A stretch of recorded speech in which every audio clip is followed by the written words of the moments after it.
दिन के बाद उसने चांद सितारे देखे हैं। अब तक वो कहाँ था? नीचे, नीचे, शायद बहुत नीचे, जहाँ की खाई इंसान के खून से भर गई थी, जहाँ उसके हाथ की सफाई बेशुमार गोलियों की बौछार कर रही थी। लेकिन लेकिन वो नीचे नहीं था। वो तो अपने नए वतन की आज़ादी के लिए लड़ रहा था। वतन के आगे कोई सवाल नहीं, अपना कोई ख्याल नहीं। तो 4 दिन से वो कहाँ था? कहाँ नहीं था वो? गुजरावाला, वजीराबाद, लाहौर, और वो मीलों चीरती हुई ट्रक। कितना घूमा है वो। ये सब किसके लिए? वतन के लिए, कौम के लिए, और और अपने लिए? नहीं, उसे अपने से इतनी मोहब्बत नहीं।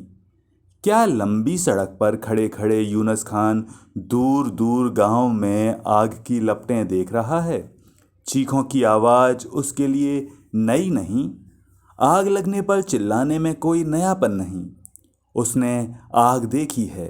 आग में जलते बच्चे देखे हैं, औरतें और मर्द देखे हैं।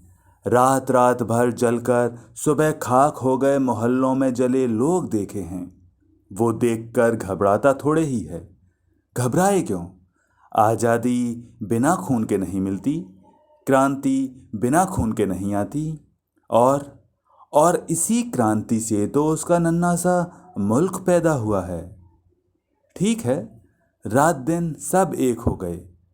उसकी आंखें उनीदी हैं, लेकिन उसे तो लाहौर पहुंचना है, बिल्कुल ठीक मौके पर। एक भी काफिर जिंदा न रहने पाए। इस हल्की हल्की सर्द रात में भी काफिर की बात सोचकर बलोच जवान की आंखें खून मारने लगी। अचानक जैसे टूटा हुआ क्रम फिर जुड़ गया है। ट्रक फिर चल पड़ी है, तेज रफ्तार से। सड़क के किनारे किनारे मौत की गोदी में सिमटे हुए गांव, लहलहाते खेतों के आसपास लाशों के ढेर, कभी कभी दूर से आती हुई अल्लाह अकबर और हर हर महादेव की आवाज़ें। हाय हाय, पकड़ो पकड़ो, मारो मारो। यूनुस खान ये सब सुन रहा है, बिल्कुल चुपचाप। इससे कोई सरोकार नहीं उसे। वो तो देख रहा है अपनी आंखों से एक नई मुगलिया सल्तनत, शानदार, पहले से कहीं ज़्यादा बुलंद। चांद नीचे उतरता जा रहा है। दूध सी चांदनी नीली पड़ गई है। शायद पृथ्वी का रक्त ऊपर विष बनकर फैल रहा है। देखो, जरा ठहरो। यूनुस खान का हाथ ब्रेक पर है। ये क्या? एक नन्ही सी छोटी सी छाया। छाया नहीं, रक्त से भीगी सलवार में मूर्छित पड़ी एक बच्ची। बलोच नीचे उतरता है। जख्मी है शायद, मगर वो रुका क्यों? लाशों के लिए कब रुका है वो? पर ये एक घायल लड़की, उससे क्या? उसने ढेरों के ढेर देखे हैं औरतों के, मगर नहीं, वो उसे जरूर उठा लेगा अगर बच सकी तो वो ऐसा क्यों कर रहा है? यूनुस खान खुद नहीं समझ पा रहा, लेकिन अब इसे वो न छोड़ सकेगा। काफिर है तो क्या? बड़े बड़े मजबूत हाथों में बेहोश लड़की। यूनुस खान उसे एक सीट पर लिटाता है। बच्ची की आंखें बंद हैं, सिर पर काले घने बाल शायद गीले हैं खून से, और और चेहरे पर, पीले चेहरे पर, पीले चेहरे पर रक्त के छींटे। यूनुस खान की उंगलियां बच्ची के बालों में हैं, और बालों का रक्त उसके हाथों में, शायद सहलाने के प्रयत्न में है। पर नहीं, यूनुस खान इतना भावुक कभी नहीं था। इतना रहम, इतनी दया उसके हाथों में कहाँ से उतर आई है? वो खुद नहीं जानता। मूर्छित बच्ची ही क्या जानती है कि जिन हाथों ने उसके भाई को मारकर उस पर प्रहार किया था, उन्हीं के सहधर्मी हाथ उसे सहला रहे हैं। यूनुस खान के हाथों में बच्ची, और उसकी हिंसक आंखें नहीं, उसकी आर्द्र आंखें देखती हैं दूर कोयटे में एक सर्द, बिल्कुल सर्द शाम में। उसके हाथों में 12 साल की खूबसूरत बहन नूरन का जिस्म, जिसे छोड़कर उसकी बेवा अम्मी ने आंखें मूंद ली थीं। सनसनाती हवा में कब्रिस्तान में उसकी फूल सी बहन मौत के दामन में हमेशा हमेशा के लिए दुनिया से बेखबर, और उस पुरानी याद में कांपता हुआ यूनुस खान का दिल दिमाग आज उसी तरह, बिल्कुल उसी तरह उसके हाथ में। मगर कहाँ है वो यूनुस खान जो कत्लेआम को दीन और ईमान समझकर 4 दिन से खून की होली खेलता रहा है?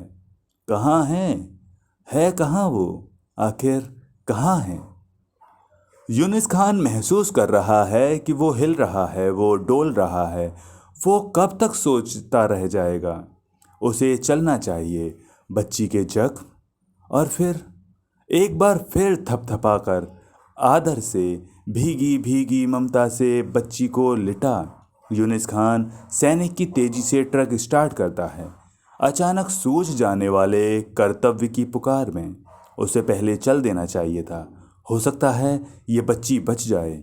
उसके जख्मों की मरहम पट्टी तेज तेज और तेज। ट्रक भागी जा रही है। दिमाग सोच रहा है, वो क्या है? इसी एक के लिए क्यों? हजारों मर चुके हैं, ये तो लेने का देना है। वतन की लड़ाई जो है, दिल की आवाज़ है। चुप रहो। इन मासूम बच्चों की, इन कुर्बानियों की आज़ादी के खून से क्या ताल्लुक? और नन्ही बच्ची बेहोश है, बेखबर है।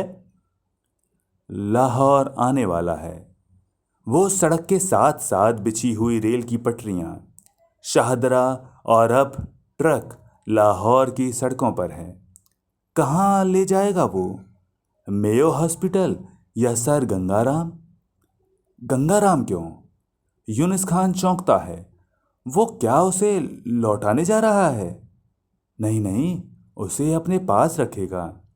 ट्रक मेयो हॉस्पिटल के सामने जा रुकती है और कुछ क्षण बाद बलोच चिंता के स्वर में डॉक्टर से कह रहा है, डॉक्टर, जैसे भी हो ठीक कर दो, इसे सही सलामत चाहता हूं मैं। और फिर उत्तेजित होकर, डॉक्टर डॉक्टर, उसकी आवाज़ संयत नहीं रहती। हाँ हाँ, पूरी कोशिश करेंगे इसे ठीक करने की। बच्ची हॉस्पिटल में पड़ी है। यूनुस खान अपनी ड्यूटी पर है, मगर कुछ अनमना सा, हैरान, फिक्रमंद पेट्रोल कर रहा है। लाहौर की बड़ी बड़ी सड़कों पर कहीं कहीं रात की लगी हुई आग से धुआं निकल रहा है। कभी कभी डरे हुए, सहमे हुए लोगों की टोलियां कुछ फौजियों के साथ नजर आती है।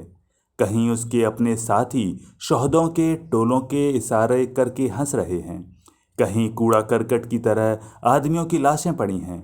कहीं उजाड़ पड़ी सड़कों पर नंगी औरतें, बीच बीच में नारे नारे और ऊंचे।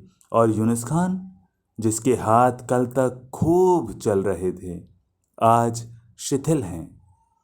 शाम को लौटते हुए जल्दी जल्दी कदम भरता है। वो अस्पताल नहीं, जैसे घर जा रहा है। एक अपरिचित बच्ची के लिए क्यों घबराहट है उसे? वो लड़की मुसलमान नहीं, हिंदू है। हिंदू है वो लड़की। दरवाजे से पलंग तक जाना उसे दूर, बहुत दूर जाना लग रहा है। लंबे लंबे डग। लोहे के पलंग पर बच्ची लेटी है, सफ़ेद पट्टियों से बंधा सिर। किसी भयानक दृश्य की कल्पना से आंखें अब भी बंद हैं। सुंदर से भोले चेहरे पर डर की भयावनी छाया। यूनुस खान कैसे बुलाए, क्या कहे? नूरन। नूरन नाम होठों पर आके रुकता है। हाथ आगे बढ़ते हैं। छोटे से घायल सिर का स्पर्श। जिस कोमलता से उसकी उंगलियां छू रही हैं, उतनी ही भारी आवाज उसके गले में रुक गई है। अचानक बच्ची हिलती है, आहत से स्वर में, जैसे बेहोशी में बड़बड़ाती है, कैंप कैंप कैंप आ गया। भागो, भागो, भागो। कुछ नहीं, कुछ नहीं, कुछ नहीं। देखो देखो, आंखें खोलो। आग आग, वो गोली, मिलिट्री। बच्ची उसे पास झुके देखती है और चीख मारती है, डॉक्टर डॉक्टर डॉक्टर, इसे इसे अच्छा कर दो। डॉक्टर अनुभवी आंखों से देखकर कहता है, तुमसे डरती है, ये काफिर है इसलिए। काफिर? यूनुस खान के कान झंझना रहे हैं। काफिर, काफिर, क्यों बचाया जाए इसे? काफिर? कुछ नहीं, मैं इसे अपने पास रखूंगा। इसी तरह बीत गई वे खूनी रातें। यूनुस खान विचलित सा अपनी ड्यूटी पर और बच्ची हॉस्पिटल में। एक दिन बच्ची अच्छी होने को आई। यूनुस खान आज उसे ले जाएगा। ड्यूटी से लौटने के बाद वो उस वार्ड में आ खड़ा हुआ। बच्ची बड़ी बड़ी आंखों से देखती है। उसकी आंखों में डर है, घृणा है और आशंका है। यूनुस खान बच्ची का सिर सहलाता है। बच्ची कांप जाती है। उसे लगता है कि हाथ गला दबोच देंगे। बच्ची सहम कर पलकें मूंद लेती है। कुछ समझ नहीं पाती। कहाँ है वो? और ये बलोच, वो भयानक रात और उसका भाई। एक झटके के साथ उसे याद आता है कि भाई की गर्दन गड़ासे से दूर जा पड़ी थी। यूनुस खान देखता है और धीमे से कहता है, अच्छी हो ना? अब घर चलेंगे। बच्ची कांप कर सिर हिलाती है। नहीं नहीं, घर घर कहाँ है? मुझे तो मार डालोगे। यूनुस खान देखना चाहता था नूरन, लेकिन ये नूरन नहीं, कोई अनजान है जो उसे देखते ही भय से सिकुड़ जाती है। बच्ची सहमी सी रुक रुक कर कहती है, घर नहीं, मुझे कैंप में भेज दो। यहाँ मुझे मार देंगे, मुझे मार देंगे। यूनुस खान की पलकें झुक जाती हैं। उनके नीचे सैनिक की क्रूरता नहीं, बल नहीं, अधिकार नहीं। उनके नीचे है एक अस्नेह भाव, एक विवशता, बेबसी। बलोच करुणा से बच्ची को देखता है। कौन बचा होगा इसका? वो इसे पास रखेगा। बलोच किसी अनजान स्नेह से भीगा जा रहा है। बच्ची को एक बार मुस्कुराते हुए थपथपाता है। चलो चलो, कोई फिक्र नहीं, हम तुम्हारा अपना है। ट्रक में यूनुस खान के साथ बैठकर बच्ची सोचती है, बलोच कहीं अकेले में जाकर उसे जरूर मार देने वाला है, गोली से, छुरे से। बच्ची बलोच का हाथ पकड़ लेती है। खान, मुझे मत मारना, मारना मत। उसका सफ़ेद पड़ा चेहरा बता रहा है कि वो डर रही है। खान बच्ची के सर पर हाथ रख के कहता है, नहीं नहीं, कोई डर नहीं, कोई डर नहीं, तुम हमारा सगा के माफिक है। एकाएक लड़की पहले खान का मुंह नोचने लगती है, फिर रो रो कर कहती है, मुझे कैंप में छोड़ दो मुझे। खान ने हमदर्दी से समझाया, सब्र करो, रो नहीं, तुम हमारा बच्चा बन के रहेगा हमारे पास। नहीं। लड़की खान की छातियों पर मुट्ठियां मारने लगती है। तुम मुसलमान हो, तुम। एकाएक लड़की नफरत से चीखने लगी, मेरी माँ कहाँ है? मेरा भाई कहाँ है? मेरी बहन कहाँ है? तो दोस्तों, ये थी कहानी मेरी माँ कहाँ, लेखिका कृष्णा सोबती। आशा करता हूँ आपको ये कहानी पसंद आई होगी। मिलते हैं किसी और दिन किसी नई कहानी के साथ। तब तक के लिए नमस्कार।